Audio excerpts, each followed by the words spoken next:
There is a fatal flaw hiding inside one of the most famous structures ever built. And right now, it is pushing 25 million Americans toward a crisis that nobody is ready for. Hoover Dam, the icon, the legend, the concrete giant that turned the desert into a civilization. For nearly a century, it has kept the lights on, the taps running, and the cities growing across the American Southwest. But here is what they are not telling you.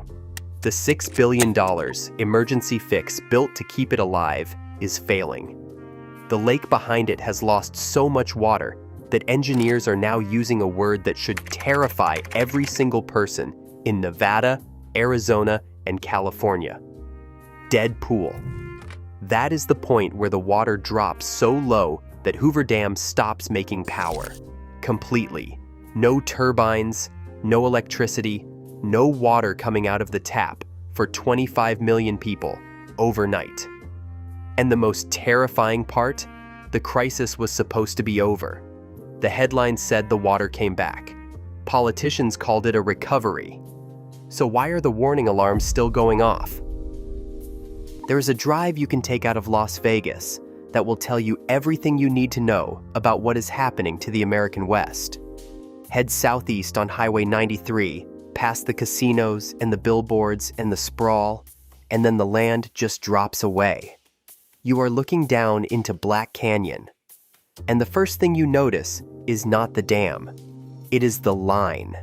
It runs along both walls of the canyon from one end to the other, a white chalk scar cutting across miles of dark red rock.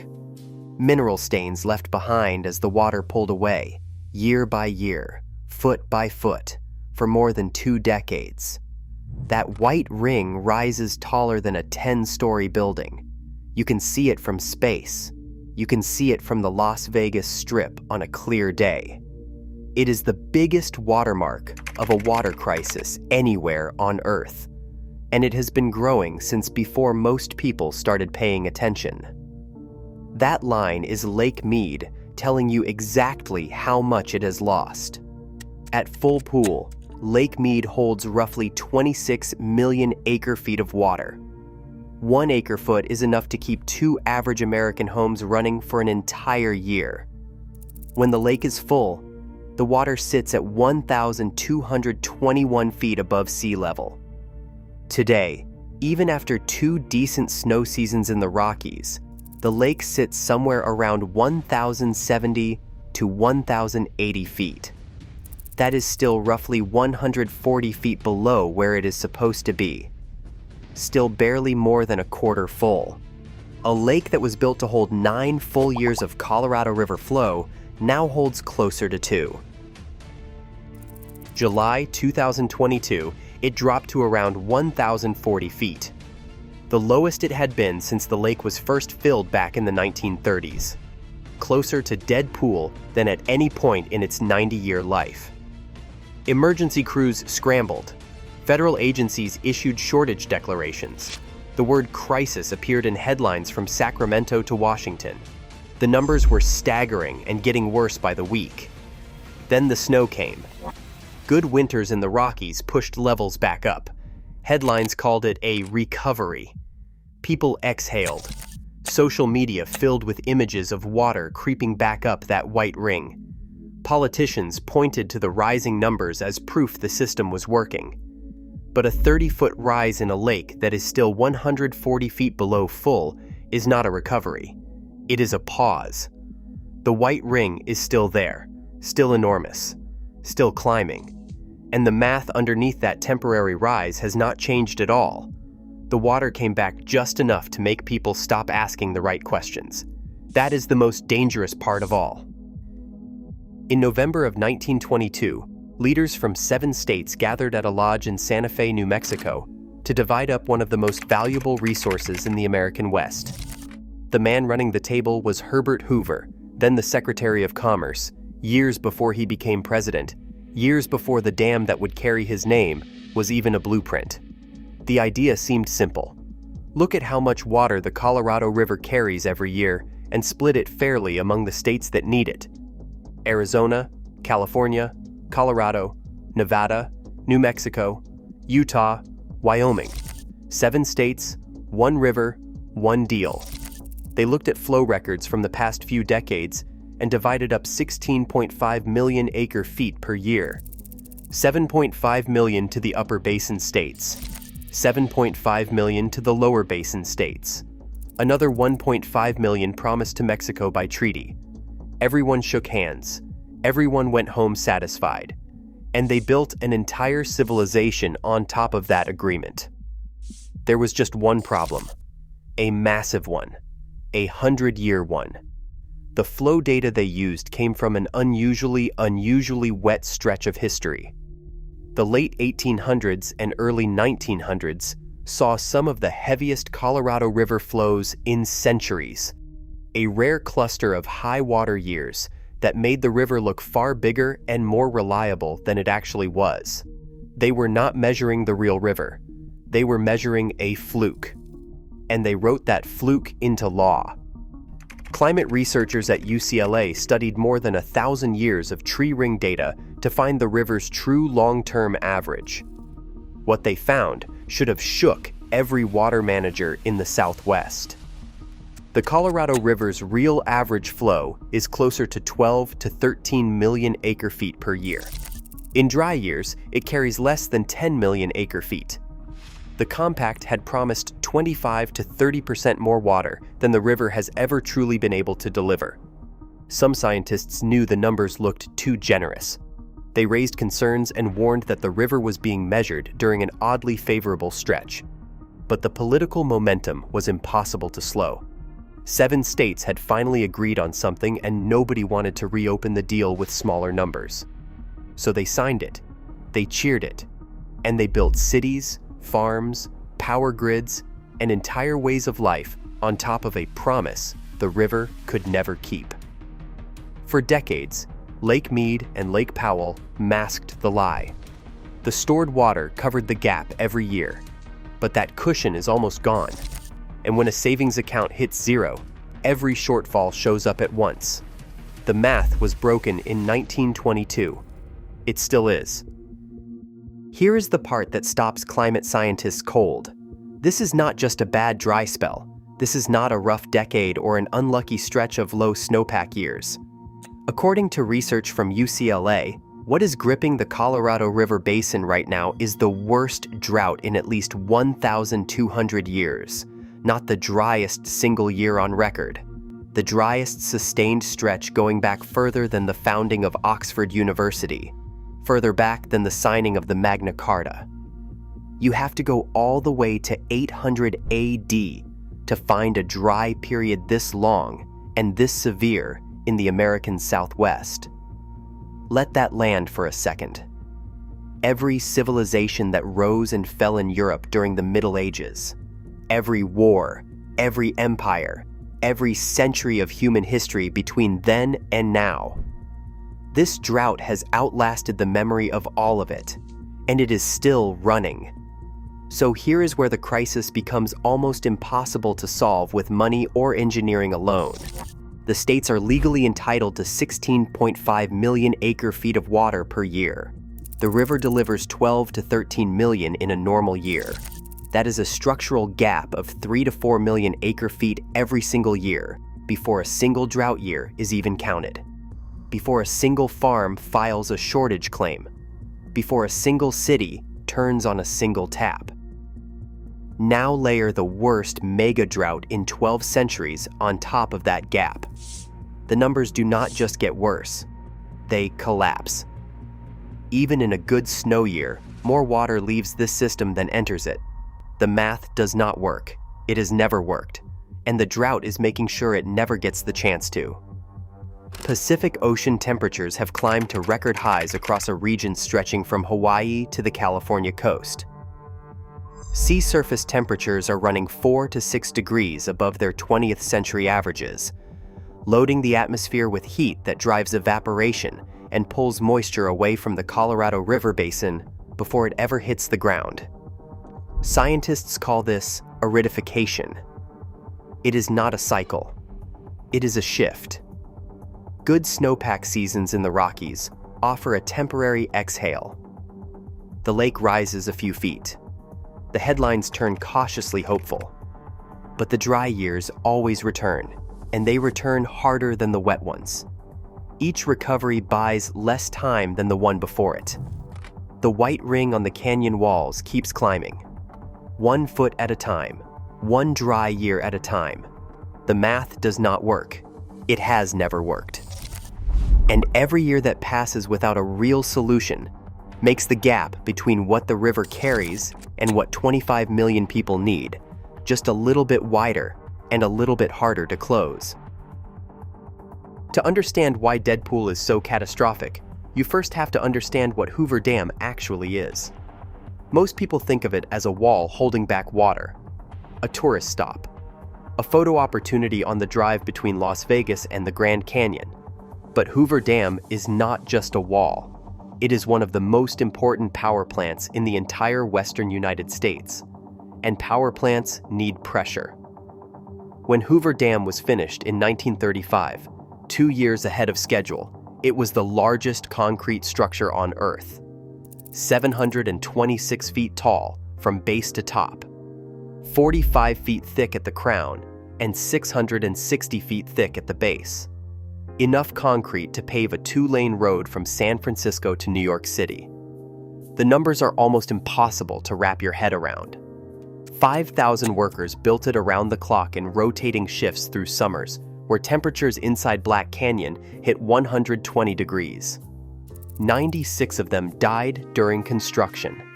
The dam went up in the depths of the Great Depression, and men lined up by the thousands for a shot at a job that could kill them. It was, and in many ways still is, the most audacious thing America ever built. The dam generates electricity through something called hydraulic head. The principle is straightforward. Water falls from the surface of the lake through massive intake towers, drops hundreds of feet through giant pipes, and slams into turbines at the base of the dam. The higher the lake sits, the harder that water hits. The harder that water hits, the more electricity those turbines push out into the grid. At full pool, Hoover Dam produces roughly 2,080 megawatts of electricity, enough to keep the lights on in about 1.3 million homes across Nevada, Arizona, and Southern California. For decades, that power was cheap, reliable, and taken completely for granted. Then, the lake started dropping.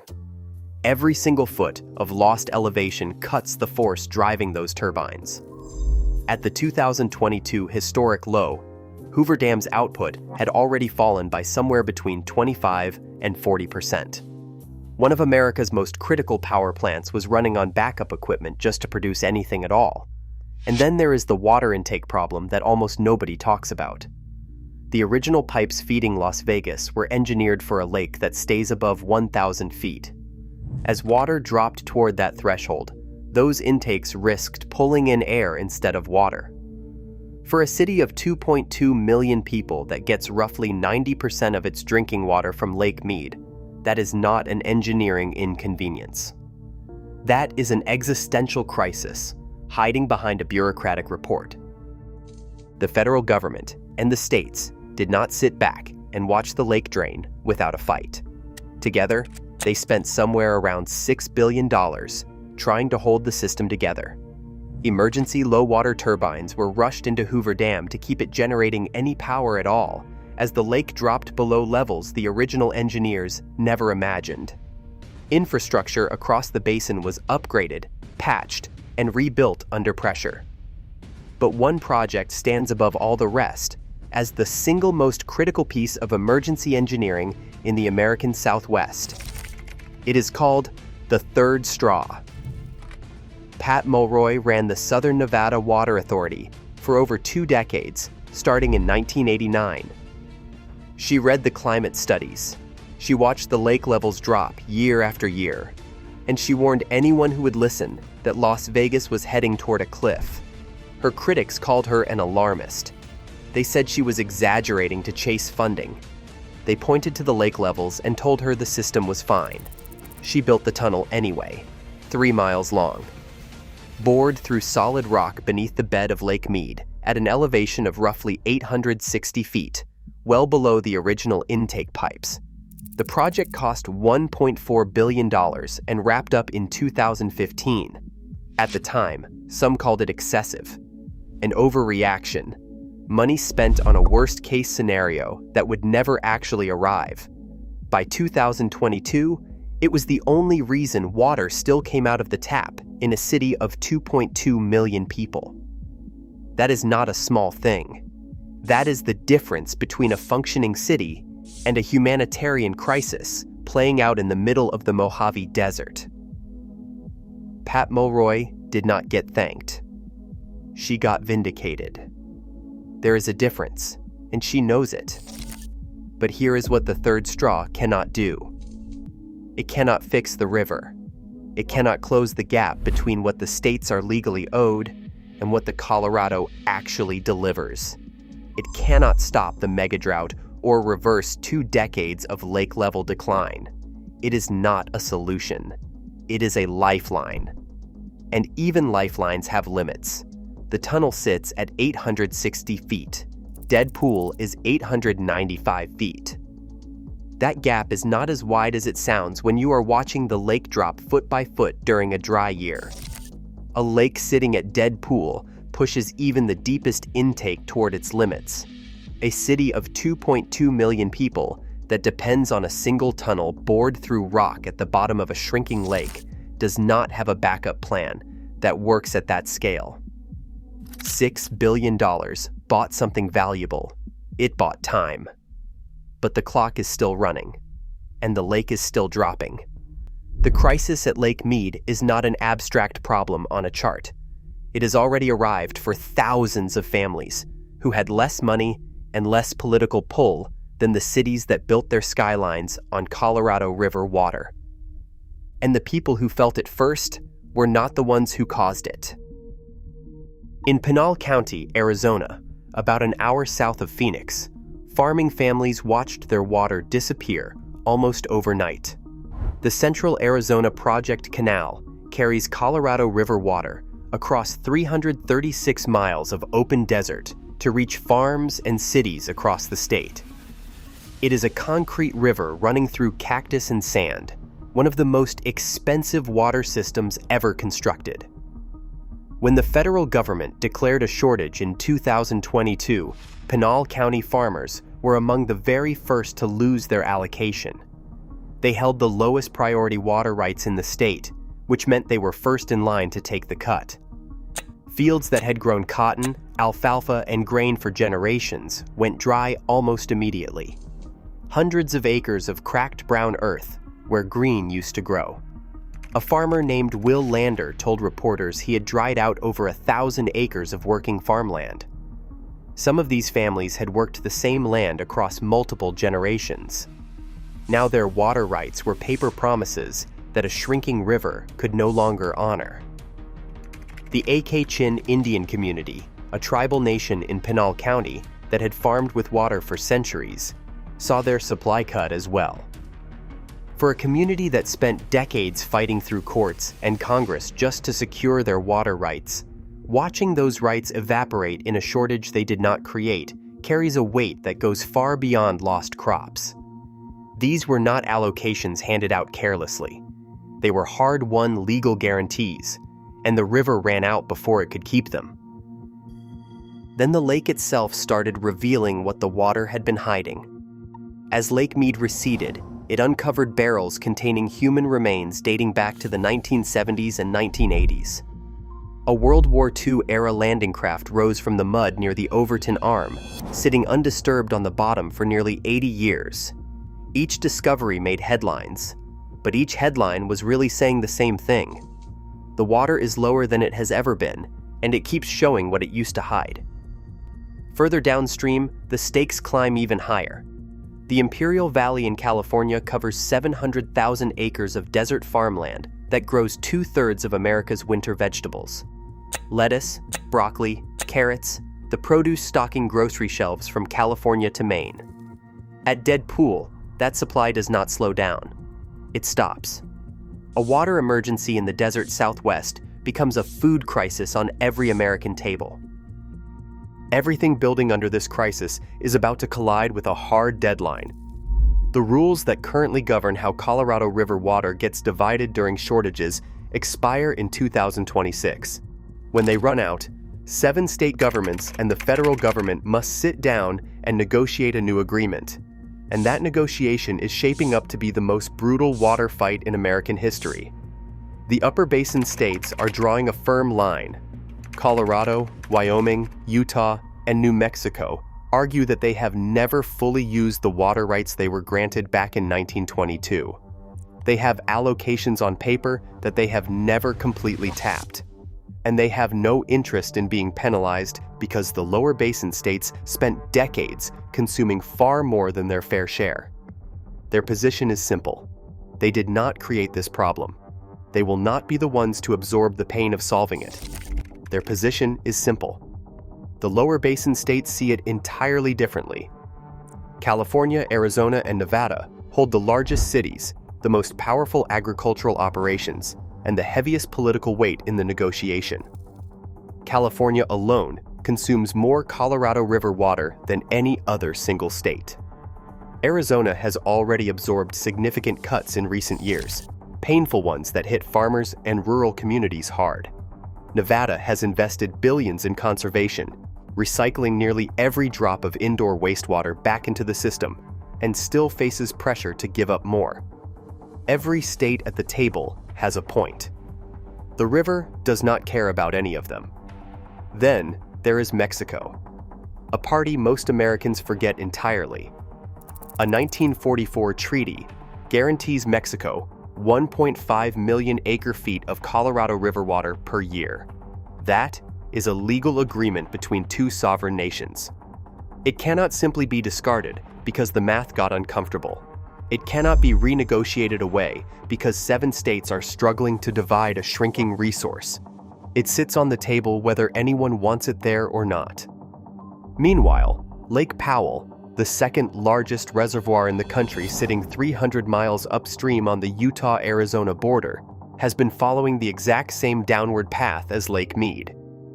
In 2022, the Bureau of Reclamation made emergency water releases from Flaming Gorge in Wyoming, over 400 miles upstream, just to keep Glen Canyon Dam above its minimum operating level. 2 of the biggest man-made lakes in America were both in crisis simultaneously. The federal government was moving water from one sinking ship to another and calling it resource management. Over 100 years of negotiation have produced the same result every single time. Everyone agrees the math is broken. Nobody agrees to fix it. And the deadline is no longer somewhere in the distant future. It is already here. Pat Mulroy said it plainly years ago, long before most people were willing to admit what the numbers were already showing. The question was never whether the Colorado River would run short. It was always when, and whether anyone would act before it was too late. She stopped waiting for that answer. She spent $1.4 billion drilling through solid rock at the bottom of a shrinking lake and called it the minimum responsible thing to do. Her critics called her an alarmist. By 2022, her tunnel was the only reason Las Vegas still had running water. The river is still flowing. The dam is still standing. But Lake Mead sits 140 feet below where it was built to operate. The power output is weaker. The intakes have been rebuilt twice. The farms downstream are running on less water every year, and the river no longer reaches the sea. A river powerful enough to carve the Grand Canyon over 6 million years now dies in the Sonoran Desert, miles short of the ocean it once fed, centuries before the compact existed. 25 million people are not waiting for rain. They are waiting for 7 state governments and a federal agency to agree on who gets less. And in over 100 years of trying, not one of them has volunteered to go first. The white ring on the canyon walls keeps climbing, 1 foot at a time, marking every year of delay like a scar cut into the rock. 895 feet is not a prediction anymore. It is a direction.